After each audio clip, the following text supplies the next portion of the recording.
কালকা দুয়ান শাক তুলি 200 মুঠা শাক তুলি গোদ্দারে থুইছি ইয়াগো বাসুর চাই দিছে বাসুরে খাইতে হালাই দিছে তো আঙ্গবাড়ি এক ছেলে চাষি আপনাকে শাক কিনে এরম করছে দেখেন না আমি দুয়ার মেলি দেই এরম তো আই কই আরে বাসুর গা যদি বাইনতো মাথায় আরে উত্তর দেয় কি এর বাসুর বানতাম এরমে খাইব তো কিচ্ছু কনা যারা আঙ্গাইতে কাকারে নি একটু দেখাম হইতে রানি ইডাল্লাই দোয়ানের দ্বারে গেছে আর ধরছে বেডারে ফিডা বেডার ফলে ফোলা আর আই ডহর দিছি যাই দিয়ে আমার ফুতেরে 3 জনে ধরছে ধরনের লগে আমি যাই পড়ছি আর আমার যেরম লাতি যাই জায়গা লাদি দিছে কইবার সুযোগ নেই লাতি দিয়ে আমার হুয়ালাইছে আমি বেদিসা যেমন কনি হেমন লাতি ফুতেরে মা ফুতেরে দানের সাথে সাথে ভূমি করি হলাইছে আর খবর নাই হাসপাতালে এখন আমরা ভর্তি আছি আমাদের গরু বাছুরে খাইছে বলে এই জন্য ওরা বাড়াবাড়ি করেছে আমরা বলছি যে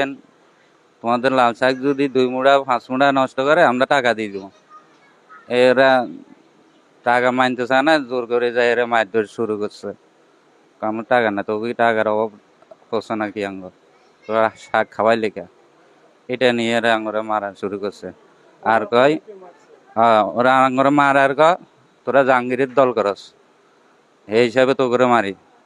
তোরা যদি ইব্রাহিমের গরু করতি তোকে আর মারতাম না তোকে করছো না এটা এখন আমরা 2 জন বর্তমানে ভর্তি আছি অথচ তোর মধ্যে হাসপাতাল আছি আরো আমরা ফটো দেখতে পারবেন আঙ্গরও তো ওই হাসপাতালের ভিতরে মারা শুরু করছে।